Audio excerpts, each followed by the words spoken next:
పోలీసులకే రక్షణ లేకుండా పోయింది. మొన్ననే చూసాం, ఒక రౌడీ షీటరు ఒక పోలీస్ కానిస్టేబుల్ని చంపడం జరిగింది. ఇది చాలా దురదృష్టకరమైన సంఘటన. అంటే హోంమంత్రిగా ముఖ్యమంత్రి ఉన్నాడు, ముఖ్యమంత్రి హోంమంత్రి, హోంమంత్రి ముఖ్యమంత్రి. కానీ ఇలా ప్రజల్ని రక్షించాల్సినటువంటి పోలీసులకే రక్షణ లేకుండా పోయింది రాష్ట్రంలో. క్యాబినెట్లో ఏం జరిగిందని నేను చెప్పాల్సిన అవసరం లేదు కదా, క్యాబినెట్ మంత్రి గారి కుమార్తె చెప్పింది కదా. నిజాలు ఏంటిది అనేటువంటిది నేను చెప్పాల్సిన అవసరం లేదు. వారి మంత్రివర్గ కుటుంబ సభ్యులే ఉన్న విషయాలన్నీ కూడా బయట పెట్టారు. ముందు దాని మీద వాళ్ళని సమాధానం చెప్పమనండి. గన్ను ఎవరు తెచ్చారో సమాధానం చెప్పమనండి. ఇవాళ ఎందుకు పారిశ్రామికవేత్తలకు తుపాకులు పెట్టి అక్రమ వసూళ్లు చేస్తున్నారో దానికి సమాధానం చెప్పండి.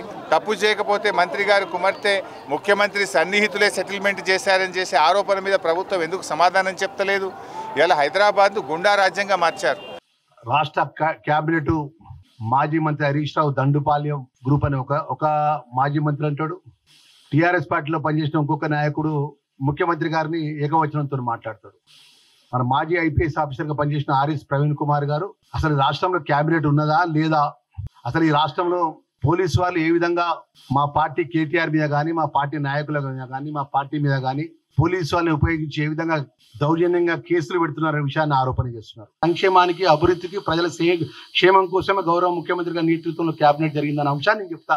ప్రతి అంశం ఎజెండా అంశాన్ని మాట్లాడతాడు, ప్రతి మాట మాట్లాడతా. మరి దాన్ని కట్టుబడి నువ్వు ఉంటావా? నువ్వు వచ్చి తడిబడ్డతో వచ్చి క్యాబినెట్ నేను మొన్న 10 రోజుల కింద ప్రెస్ కాన్ఫరెన్స్ లో మాట్లాడిన మాట నిజము.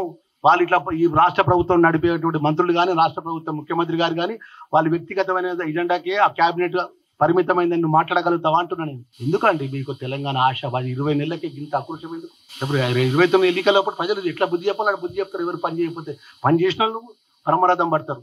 మరి 100 సంవత్సరాల పైసలు కాంగ్రెస్ పార్టీ. చిన్న ఇబ్బందులు ఉంటాయి మాకు, వాళ్ళు కలిసిపోతాం. 5 అన్నదమ్ములు, ఒక తల్లిదండ్రులు పుట్టిన అన్నదమ్ముల మధ్యలో చిన్న భేదాభిప్రాయాలు ఉంటాయి. మా కుటుంబానికి సంబంధించిన విషయంలో మీడియా పరంగా చిన్న వస్తే రావచ్చు, దానికి మేము సరి చేసుకుంటాం కదా. మా ముఖ్యమంత్రి గారు ఉన్నారు, మా పిసిసి అధ్యక్షుడు ఉన్నారు, మా మల్లికార్జున ఖార్గే గారు ఉన్నారు, మా ఇన్ఛార్జ్ జనరల్ సెక్రటరీ గారు ఉన్నారు.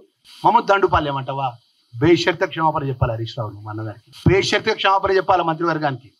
ఏది పడితే అది క్యాబినెట్ మాట్లాడు, ఏది పడితే మాట్లాడు. వాళ్ళు రేవంత్ అని ఏకవచనంతో మాట్లాడతారు. మేము మాట్లాడలేమా కేసీఆర్ గారిని? మేము మాట్లాడలేమా హరీష్ రావు గారిని?